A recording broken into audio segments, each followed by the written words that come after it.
తెలంగాణ ఒకప్పుడు ధనిక రాష్ట్రంగా ఉండింది, ఇది అప్పుల పాలైపోయింది. ఓకే, అభివృద్ధి చేస్తున్నప్పుడు అప్పులు తప్పవని అనవచ్చు, కానీ మనం చేస్తున్న అప్పులు ఎంత, అభివృద్ధి ఎంత? ఇప్పుడు అప్పులు ఖచ్చితంగా చేయాలి.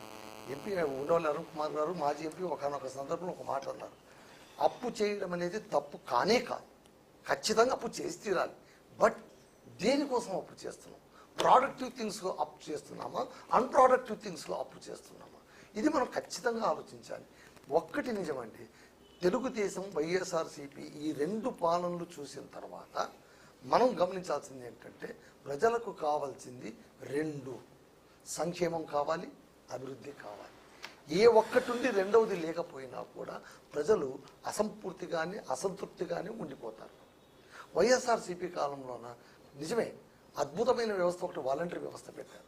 ఇందాక మేడం గారు అన్నారు రేషన్ కార్డు, రేషన్ షాప్కి వెళ్ళి, నిజమే అన్నీ ఉన్నవాళ్ళు రేషన్ షాప్ సక్రమంగా ఉన్నవాళ్ళు రేషన్ షాప్కి వెళ్ళి తెచ్చుకోవడంలో తప్పేమీ లేదు, అది నేను కాదన్ను. కానీ పిల్లలు ఎక్కడో చదువుకుంటూ లేదా ఉద్యోగాలు చేస్తూ ఒంటరిగా ఉన్నటువంటి తల్లిదండ్రులు, దివ్యాంగులు, ఒంటరి మహిళలు, వృద్ధులైన వాళ్ళు, వాళ్ళందరూ చనిపోయారండి. వృద్ధులు దాన్ని మీరు ఎంతగా ఎగ్జాగరేట్ చేసినా నేను చెప్పను. నేను నా వంతు నేను అబ్జర్వ్ చేసింది ఏంటంటే వాలంటరీ వ్యవస్థ అనేటువంటిది ఖచ్చితంగా వినూత్నమైనటువంటిదే, కానీ ఆ వ్యవస్థ ఉన్నంత కాలం దాన్ని నడిపించిన తర్వాత చివరంట ముగింపు దశలోన ఆ వ్యవస్థను ఎలా వాడుకోవాలి అని ఆలోచించడమే అప్పటి ప్రభుత్వం చేసినటువంటి తప్పు. ఇదైతే ఖచ్చితంగా మనం ఒప్పుకోవాలి. ఇప్పుడు వాలంటరీ వ్యవస్థను నిరుద్యోగుల కోసం, బట్ ఎలాంటి వాళ్ళకి జీతభత్యాలు ఏమి ఇచ్చారు, పోనీ థర్డ్ పార్టీ చేత వాళ్ళని ఏమైనా ఎంపిక చేశారా? వాలంటరీ వ్యవస్థను నేను తప్పు పట్టాను. బట్ వాలంటరీ వ్యవస్థ అంటే ఏంటి? ఉద్యోగం లేనటువంటి వాడు ఉద్యోగం వచ్చేదాకా ఉన్న ఊరిలోనే ఏదో చిన్న పార్టీ సోంబేరిగా కూర్చోకుండా కనీసం వాడు అప్లికేషన్ డబ్బులన్నా వాడు పెట్టుకోవడానికి, లేదా వాడి ఖర్చులైనా వాడు చేసుకోవడానికి సరిపడేటువంటి డబ్బు తీసుకుంటూ తోచిన సాయం ప్రభుత్వం తరఫున చేయడం. నిజంకంటే కూడా మీరు నమ్మరండి, ప్రతి పల్లెల్లో కూడా ఒక్కొక్క వాలంటీర్ని పెద్ద కొడుకుగా చూశారు. ఎందుకంటే పెన్షన్ తెచ్చివ్వడం, పథకాలకు అప్లై చేయించడం, ఈ పథకంలో ఉన్నాయి దే డన్. కానీ ఒకానొక సందర్భంలో వాళ్ళు ఎప్పుడైతే ఒకవైపు మొగ్గు చూపడం మొదలుపెట్టారో అందరికీ అనుమానాలు రావడం మొదలయ్యాయి. అది చేయకుండా ఉండింటే ఖచ్చితంగా అద్భుతంగా ఉండేది. నేను ఈ మాట ఖచ్చితంగా చెప్తాను. ఎంత చేసినా కూడా జగన్ నేను చెప్తున్నాను కదా, మీరు నా మాటల్లో ఆందోళన గమనించలేదు. నేను అన్నదేంటి, ఆ వ్యవస్థను ఎప్పుడైనా కానీ వ్యవస్థను మనం తప్ప పెట్టకూడదండి. వ్యక్తులదే తప్పు ఉంటుంది, వ్యవస్థది తప్పు ఉండదు.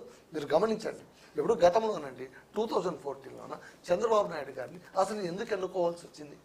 అప్పట్లోనే జగన్మోహన్ రెడ్డి గారు అందరూ అద్భుతంగా గెలిచేస్తారు అనుకున్న సమయంలోన చంద్రబాబు నాయుడు ఎన్నుకోవడం ప్రజలు ఎందుకు విఘ్నత పాటించారు? వాళ్ళు ఒకటే ఆలోచించారు, విడిపోయినటువంటి ఆంధ్రప్రదేశ్కు అనుభవంగా ఒక పెద్ద దిక్కు కావాలి. ఇది కదా వాళ్ళు ఆలోచించింది. ఓకే, అది వచ్చింది. వచ్చినప్పుడు కేంద్రంలో ఎవరున్నారు?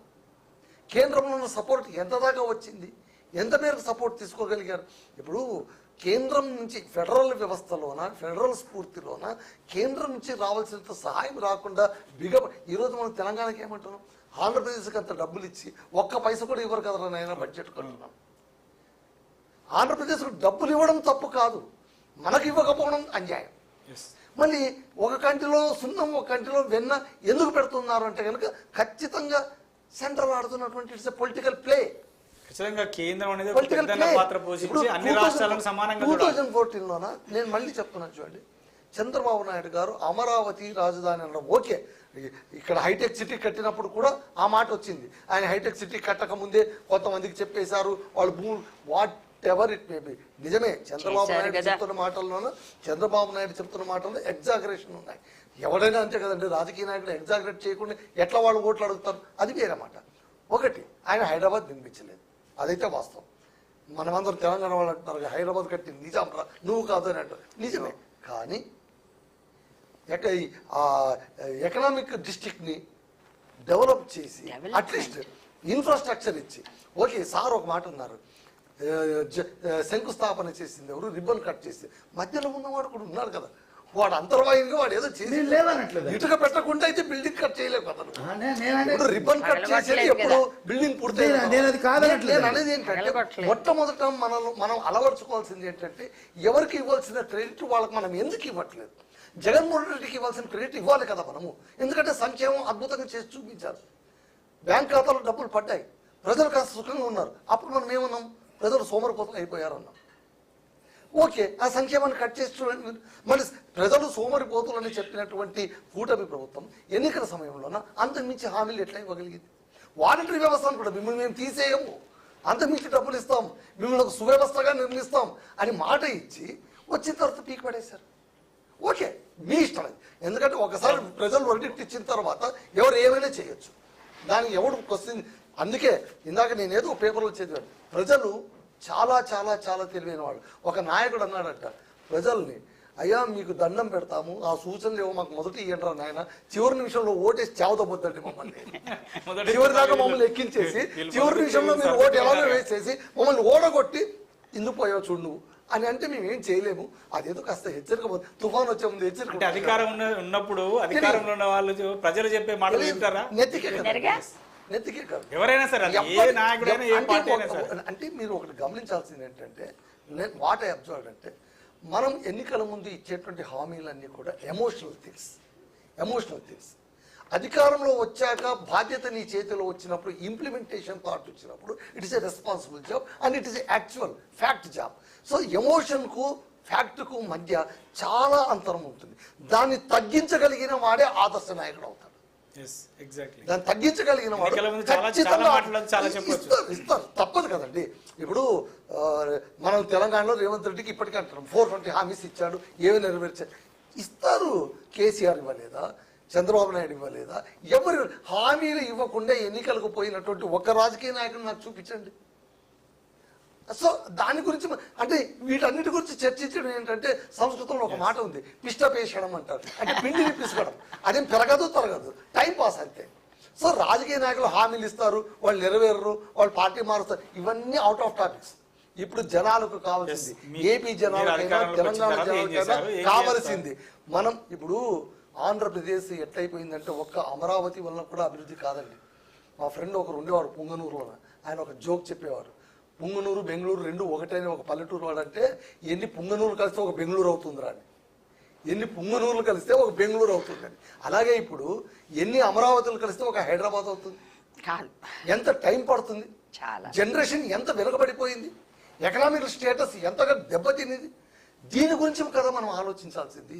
ఒక తరం వెనుకబడిపోయింది కదండి, దాని గురించి కదా మనం ఆలోచించాల్సింది. ఓకే, రాజకీయ నాయకులేమి వాళ్ళ దగ్గర అల్లావుద్దీన్ అద్భుత దీపం ఉండదు, రాత్రికి రాత్రి అద్భుతాలు సృష్టించారు. ప్రజలందరూ ఖచ్చితంగా ప్రజలందరూ గుర్తిరగవలసినటువంటి అంశం. ఓకే, వాళ్ళు 100 మాటలు చెప్పింటారు, కనీసం ఒక మాట నెరవేర్చిన లెట్స్ బీ హ్యాపీ. వాళ్ళు అభివృద్ధి పథంగా కూడా ఏమైనా అడుగులు వేస్తున్నారా? ఓకే, ఇప్పుడు గతంలోన సరే అంటే జగన్మోహన్ రెడ్డి గారిని నేను ఒకటే అంటాను, అటు జగన్మోహన్ రెడ్డి గారిని ఇటు కేసీఆర్ గారిని నువ్వు అలా చేసావు అనడం వల్ల ఉపయోగం లేదు. అలా చేశారు కాబట్టి వాళ్ళు ప్రతిపక్షంలో ఉన్నారు, నువ్వు చేయనని చెప్పావు కాబట్టి అధికార పక్షంలోకి వచ్చావు. వచ్చిన తర్వాత మనం ఏం చేస్తామనేది కౌంట్ అండి. ఒక్కటైతే నిజం సార్, అధికారంలో వచ్చేంత వరకు ఏ ప్రజలైతే అభిమానంతో నీకు ఓటు వేశారో, అధికార పీఠం ఎక్కిన మరుక్షణం నుంచి వాళ్లే నీకు అపోజిషన్, రాజకీయ నాయకులు కాదు, వాళ్లే అపోజిషన్. వాళ్ళు నిరంతరం అబ్జర్వ్ చేస్తూ ఉంటారు. ప్రతిపక్ష నాయకులు మాట్లాడకపోవచ్చు కానీ ప్రజలు ఓట్ల రూపంగా మాట్లాడతారు. ఆ యాంటీ ఇన్కంబెన్స్ నువ్వు తగ్గించుకోవాలంటే కనీసం ఇచ్చిన మాటల్లోన 40%, 60% అమలు చేయండి. వైఎస్ రాజశేఖర రెడ్డి 2004 నుంచి 7 దాకా చేసినప్పుడు నెక్స్ట్ ఎలక్షన్స్కి వెళ్ళినప్పుడు ఆయన ఏమన్నాడు? ఆయన 2009లో ఆయన ఏమన్నాడు? నేను కొత్త హామీలు ఏమి ఇవ్వను, నేను ఇచ్చినవన్నీ అమలు చేశానని నేను అనుకుంటున్నాను, కొత్త హామీలు నేను ఇవ్వను అని ఏదో ఒక 2 ఇచ్చేసి సరే అంటే ఆ మాట ఆయన అనేటువంటి, ఆయన స్టాల్వార్డ్ అని కాదు, ఆయన కూడా ఒక రాజకీయ నాయకుడే. ఆయన ఆ మాట ఎందుకు అనగలిగాడంటే చేశానన్న నమ్మకం తనలో ఉంది కాబట్టి ఆ మాట అనగలిగాడు.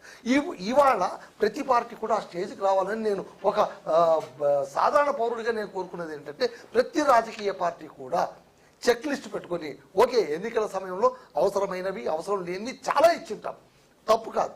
కనీసం ప్రయారిటీ బేస్డ్గా వాటిని లిస్ట్ చేసుకొని 5 ఏళ్ళ ఫస్ట్ ఇయర్లోనే మేము ఇది పూర్తి చేశాం, 2వ సంవత్సరంలో ఇది పూర్తి చేశాం, లాస్ట్ 5th ఇయర్ వచ్చేసరికి ఇదిగో ఇవి 20 మిగిలాయి, ఈ 20 కూడా పెద్దగా చేయదగ్గవి కాదు, మిగిలినవన్నీ చేయాల్సినవి కాబట్టి మేము చేశాం అని చెప్పి ఎన్నికల్లో పోతే చచ్చినా ఓడిపోరండి. మీరు రాసి పెట్టుకోండి, ఎవరు ఎన్ని చెప్పరు ఇంకా 20 ఇంకొక 10 యాడ్ చేసి చెప్తారు, మళ్ళీ అధికారంలోకి సింక్ మేము చేస్తామని చెప్పొచ్చు. రమణ గారు, I think you can understand my side. నేను అనేది ఏంటంటే ప్రజలు ఎప్పుడు కూడా okay, they may be ambitious but they are needy also.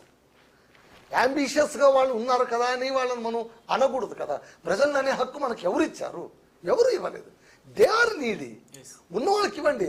అవును ఇంత ఇస్తున్నాం అంత ఇస్తున్నాం అంటే నువ్వు ఎంత ఇస్తే వాళ్ళ దరిద్రం తీరుతుందయ్యా, ఎంత ఇస్తే వాళ్ళ దరిద్రం తీరుతుంది. అవును నిరుద్యోగ సమస్యకు నువ్వు మెగా డిఎస్సి నోటిఫికేషన్ వేస్తావు, ఎంతమంది నిరుద్యోగులు ఉద్యోగులు అవుతారు? వాళ్ళను స్వయం చేతన శక్తులుగా మనం ఎందుకు మార్చకూడదు? సెల్ఫ్ కెపాసిటీస్గా ఎందుకు ఒక మోరల్ గోల్స్ పెట్టుకోకూడదు? రాజకీయం అంటే ఇంతేనా? ఇవాళ రేపు ప్రతి చిన్నవాడు కూడా రాజకీయం అంటే ఏమంటే ఏముంది, అధికార పక్షాన్ని ప్రతిపక్షం తిడుతూ ఉంటుంది, ప్రతిపక్షం తిట్టింది కదా అధికార పక్షం కోపడుతూ ఉంటుంది, ఇంతేనా అంటే ఇంత కాదు. వచ్చే జనరేషన్కైనా మనం కొత్త అర్థం చెప్పాలి. దెబ్బతిన్న 2 తెలుగు రాష్ట్రాలని బాగు చేసేటువంటి దిశగా ఏ రాజకీయ పార్టీ అయినా, ప్రత్యేకించి అధికారంలో ఉన్న పార్టీలు అడుగులు వేస్తాయా అని ఆశతో మేము ఎదురు చూస్తున్నాం. అంజనా చౌదరి గారు ఏడాది పూర్తయింది, ఇంకో 4 ఏళ్లలోనైనా మీరు 2019 జరుగుతాయండి. ఇప్పుడు సంక్షేమం అన్నారు, వాలంటీర్ వ్యవస్థ నిజమే సంక్షేమమే, కానీ అది ప్రాపర్గా లేదు. అది ఎలా అయిందంటే పంచటం కంటే ఎక్కువ లారీ దగ్గర సంతకం పెట్టించుకొని వెళ్ళిపోయింది. అందువల్ల దాన్ని మార్చాల్సి వచ్చింది. సో మేడం ఒక్కటైతే మనం ఒప్పుకోవాలండి, వాలంటరీ వ్యవస్థలోన ఏదో 0.00.5% ఏ స్కీమ్ పెట్టినా ఏ పథకం పెట్టినా మైనస్ ఉంటాయి. But major portion of voluntary వ్యవస్థ ఖచ్చితంగా ప్రజలు హ్యాపీగా ఫీల్ అయ్యారు. నేను ఇప్పటికీ వాలంటరీ వ్యవస్థ మంచిదనే చెప్తాను. నాకేం జగన్మోహన్ రెడ్డి గారు అంటే ప్రత్యేక అభిమానం లేదు, నాకు చంద్రబాబు నాయుడు గారు అంటే కోపం లేదు. ఇదే వాలంటరీ వ్యవస్థను నేను సంస్కరించండి. నేను అనేది ఏంటంటే ఓకే మీకు అది నచ్చలేదు, ఆ సిస్టమ్ మీకు నచ్చలేదు, బట్ అదే అంటే ఏ ప్రభుత్వాలైనా ప్రవేశపెట్టిన మంచి పథకాలను మనం ఎవరైనా అభినందించాలి. నువ్వు పెట్టావు కాబట్టి నేను తీస్తానని పద్ధతి రావద్దు కదా. 2 రూపాయల కిలో బియ్యం అన్నారు, 2 రూపాయల కిలో బియ్యం ఎన్టీ రామారావు గారు పెడితే సరే తర్వాత తీసేసినప్పుడు వచ్చిన ప్రభుత్వాలు ఇవాళనైతే అసలు ఇవాళ తెలంగాణ రాష్ట్రంలో అసలు ఉచితంగా ఇస్తున్నారు. సంక్షేమ పథకాలు ఇన్ని ఇచ్చిన జగన్మోహన్ రెడ్డి గారు సంక్షేమ పథకాలు ఇచ్చిన, నాడు నేడు పాఠశాలలు కట్టించిన, వాలంటరీ వ్యవస్థ పెట్టిన, పోర్టులను కాస్త స్ట్రెంథన్ చేసిన, ఏమి చేసినా కూడా ఎప్పుడైతే అమరావతిని ముట్టుకున్నారో ఆయన దెబ్బతినలేదండి. అది అందరికీ తెలుసు, వాళ్ళ పార్టీ వాళ్ళకి తెలుసు. ఆ మాట ఆయన అనుకుంటూ ఉండింటే బాగుండేది. అమరావతి ఏం చేస్తుంది చెయ్యండి. వైఎస్ఆర్సీపీ నాయకులు చెప్పిన మాట ఏంటంటే అమరావతి చుట్టూ చంద్రబాబు నాయుడు ల్యాండ్ పూలింగ్ చేశారు, ఆయన అనుచరులతో కొనిచ్చుకున్నాడు అనేది ఒక అభియోగం మాత్రమే. కూడా అధికారాన్ని ఎంత హ్యాపీగా మనం కాపాడుకోవాలని చూడాలి. నేను చెప్తాను, జగన్మోహన్ రెడ్డి గారు ఈ రోజు అమరావతి ఇష్యూ పైన చెయ్యి వేయకుండా ఉంటే ఆయన వైజాగ్ని డెవలప్ చేయండి, కర్నూలును డెవలప్ చేయండి. నువ్వు అమరావతిని నువ్వు ముట్టుకోకుండా హైకోర్టు బెంచ్ నువ్వు ఏర్పాటు చేయ కర్నూలులో నేను ఎవడొద్దంటాడు? ఎవరు వద్దంటారు కదా. ఎప్పుడైతే మీరు 3 అని అన్నారో ప్రజలు కాస్త మనోభావాలు దెబ్బతిన్నాయండి కాస్త. అది ఇప్పుడైనా వాళ్ళు తెలుసుకొని ఒక్కటైతే నిజమండి, ఒకసారి అనేసాం కాబట్టి మాట వెనక్కి తీసుకోకూడదని ఏ రాజకీయ రాజ్యాంగంలోనూ రాయలేదు. తప్పు అని తెలిసిన తర్వాత, లేదా మనం ఇలా వెళ్ళడం ప్రజలకు నచ్చలేదేమో అని తెలిసిన తర్వాత మరో కోర్సు తీసుకోవడంలో తప్పేమీ లేదు. అట్లా గతంలో జరిగినాయి, అట్లా గతంలో ప్రభుత్వాలు